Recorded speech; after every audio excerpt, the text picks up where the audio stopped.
Hi, I'm Dinah Reyes, and I'm here with Nelly Jimenez talking about the 2020 census. How are you? I'm good. Thank you for having me.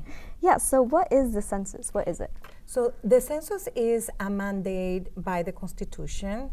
So we have to make sure that to understand that this is a mandate that the Constitution of the United States have in, and we have done it for many years. So this is not something new. It's something that is in the Constitution and has all the protections of the Constitution that it needs to have. And how often does this census happen? The census happens every 10 years. Okay. So this is our 2020. We have one 2010. Right. So now 2020, and then the next one is 2030. That's why it's so important that we do the work that we do right now, because whatever we count, people we count today is going to be the only census that we're going to have for the next 10 years. So whatever Right. decisions are going to be based for the next 10 years. And when does this take place? Does this take place right now? It's a process. The census is going to really the Census Bureau have been working for many years to Right. prepare for right now. The census day is on April 1st. However, the process started for Montgomery County. We started it back in spring of 2019, working with different community members to bring everybody together to understand the importance of the census and the impact, the economic impact and representation that it's going to have for all of us in the future. The census is going to open, like the questionnaire is going to come after March 12th, between March 12th and March 20. Then there are going to be different dates after that. And then April 1st is like the cutoff date. That doesn't mean that it stopped there. It means that after that, there are other things that are going to happen that we can talk later. Okay, and you mentioned a little bit about the community being affected and represented. So how is the community affected with all of this? It is very important to count everyone, because what we don't want is an undercount of the number of people that live in our area, because Right. this is going to affect many of the federal programs and the monies that are going to be allocated to come to our state. So we are now in Montgomery County. We know that, as an example, if we have only 5% of undercount, we are going to lose between $72 to $73 million every year for the next 10 years. Wow. And we have to make, we have to make a priority to count everyone, so Right. we can, when the federal government work on the distribution of the money for the different states and the different areas, they know that we are, this Right. number of people. So when they divide that money, we get what we deserve because of the number of people that are living in our area. And how do they determine that number? Is there like a questionnaire or survey? So, the idea is that everybody fill out the survey, the questionnaire, and there are going to be like 9 questions, 9 basic questions. With that information, they also are going to ask some questions, and I know we're going to talk a little bit about it later, but with that, they're going to determine, first of all, how many people live here in Norristown, Right. in Pottstown, in our local areas, and then as a whole in the county, how much people are, and based on that, they're going to add all these people, and then they're going to say, okay, if you have 20 people, this is how much you're gonna get. Right. If we don't count 5 of them, then we're You're not missing, gonna. yeah. You're missing. Yeah. And that's exactly right. So that's why we need to count everybody. Right, and why is it important for people to participate and complete the surveys and all of that stuff? It is important because this is going to impact us for the next 10 years, and we need to make sure that when the federal government make decisions about how the money is going to be administered, that we get our fair share. And what that means for all of us is programs like SNAP, Medicare, Medicaid, even the hospitals and the school district, all of that money, if we say we have less people, we're going to get less resources. So we're going to be affected. So that's why it's important for everybody to fill out the questionnaire, the survey questionnaire, so we can have a fair representation, not only on who represent us in Congress, but also how the funding that is coming to our area is being spent for the people that are here. Yeah, and you mentioned the questionnaire. Are there different ways of completing the census? Excellent question. Yes. For the first time, the Census Bureau have decided that they are going to now offer a link. So you can go online to that link and complete your questionnaire. Done. And then you have the option to also make a call. Right. Call the Census Bureau, and they're going to have interpreters, and you can ask for your language that you feel more comfortable with. And then they're going to put an interpreter, and that person is going to help you with your questionnaire. So you can do it online, the questionnaire. The third way to do it is also you can request a hard copy. So many of us may feel better or more comfortable to do it by hand. And some of us say, no, I'll do it online in my phone, and just do it. And the fourth way to do it is waiting after April 1st, and then enumerators are going to come to you. So there are going to be not only enumerators, there are going to be also people in the community that they're called mobile QAs, and they are basically people that are federal employees under the census, and they're going to be able to help you fill out the form for you. The problem is that, and we're going to talk about some of the barriers, but I want to make sure that people understand that they do have different options, different ways to fill out the questionnaire. What we want is whatever way you choose to fill the questionnaire, you're going to do it once. Right? So you either do it online, on paper, or on the phone. And I know some people, with like people knocking on your door, like it can be a little bit scary. So why would people from the Latin community or people of color get scared from that kind of stuff?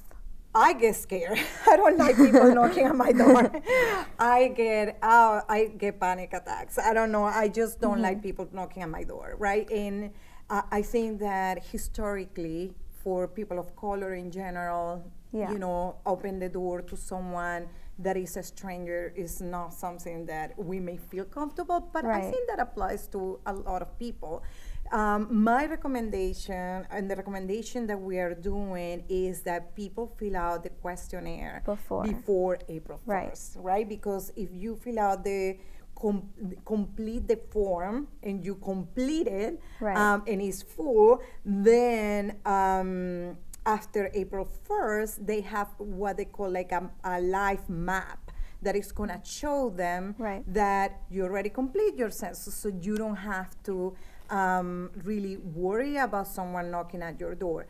This is very important too, because there are people doing scams, because when something like this happens, there is always bad people out there, right, trying to get money. And we tell many times the seniors, right, our Latino seniors, for example, in Aclamo, we always tell them, be careful, don't open the door, don't give information. So we don't want people to go and knock at their door, and then they're giving information that they are going to put themselves in a risk. So we are trying to say, no, don't do that, please. If you need to, we want you to fill the questionnaire before April 1st. No one is going to knock at your door, so you don't open the door, right? And because they are hesitant, is there any way that we can like enforce them to do it prior, so that they don't have to deal with the knocking on the door? So there is no really enforcement. It is a civic duty of all of us to complete the census, because it's mandated by the Constitution. So as a U.S. citizen, as a resident, as a person committed to our wonderful country, we want to make sure that everybody uh, does it. So what we need to do is to find different ways and different options to give people, so people can come to us and have the possibility, the options of filling out or making calls. So I'm gonna give you an example. Acclaim was opening its doors on Saturday 21st and Saturday 28th at the different locations. So people can come to us. Legally, no one, unless you are a federal employee, can fill out the form for you. Right. But we're giving people laptops, computers, that, and we're gonna have the link, and they can go and do it themselves. They can also come and make phone calls from our phone line and fill out the census that way. And if they bring their hard copy, they can bring their hard copy and they can complete it there.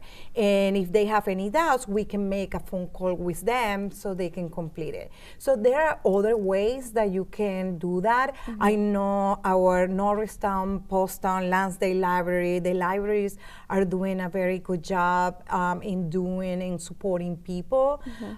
So I think that those are different ways that you can avoid that people go to your door and can fill out the census before April 1st. Okay, and all this information, is it lawfully secured? Is it confidential? Absolutely. So the Yes. census is very serious about this. Everybody who works in the census is considered federal employees. They have to be sworn in, and they have to not only promise that they or swear that they are going to be keeping the information that they know confidential, but they also is for life. So let's see that someone from 2010 is no longer working there. They are still under that. So if they break the law, if they share any kind of information, they're going to not only get hit by a fine, but they also can go to jail. And so people are taking it very serious. No, even the president can access that information.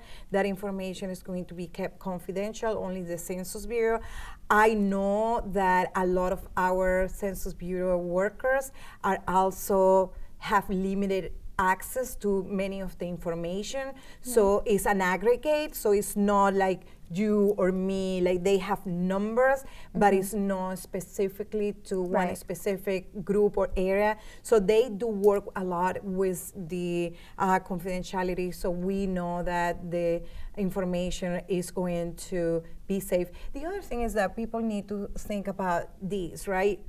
Sometimes people come to me and say, well, you know, I'm scared, I don't want to fill it out, I don't know if I have the right. So a couple of things. One, the census needs to be filled out by anyone who is in the United States and living, any living person, by April 1st, right? So if you're documented, if you're undocumented, if you're a citizen, if you're not a citizen, it doesn't matter. It doesn't matter. You need to fill out the census. So that's the first thing. The second thing is that we already share so much information that is even more vulnerable with everybody, right? So if you apply for Medicaid, if you apply for a SNAP for your children, like if you register in a school, like there are a lot of other institutions that keep your information secure, and this one is have even more layers of confidentiality. So we have to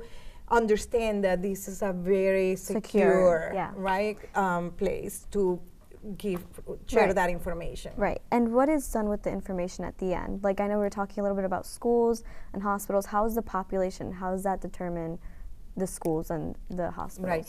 So for instance, if we have, let's say the high school, right? If we see that there are more construction coming in, right, and we have more kids, we're gonna have to build maybe another new school, right? Like that's what the money, that's what is important to count everybody, because then we can decide if we need to open a new school. For example, you know, the highways. Right. We all use it. It's not about you or me. It's something everybody uses, right? So we want to have enough money to have good highways so we can all be safe. So when we think about the census, many people think, oh, that's just going to affect this group or that group. It affects all of us. Right. And this is not taking away from someone, is trying to get the money that belongs to our area based on the people that live here. Right. Right. Yeah, so get it like equally distributed and everything. Right. Right. Because this is what happened. If we don't count everybody in Montgomery County and we don't count everybody in Chester County, in Bucks County, right, in our area, our state, what is going to happen? It's going to go to another state. It doesn't Right. matter. Right. Whoever counts more win, right? And the problem with Pennsylvania is that based on a study of George Washington University, we are in the bottom of the bottom, like right after Texas. So we are at risk of undercount, second in the nation. Right. That's not Not possible. And my pride doesn't let me. That's why Right. I've been working so hard, because I want not to be second last. I want to be first, and I Right. want to be second. I want to be third. Pennsylvania should be on the top.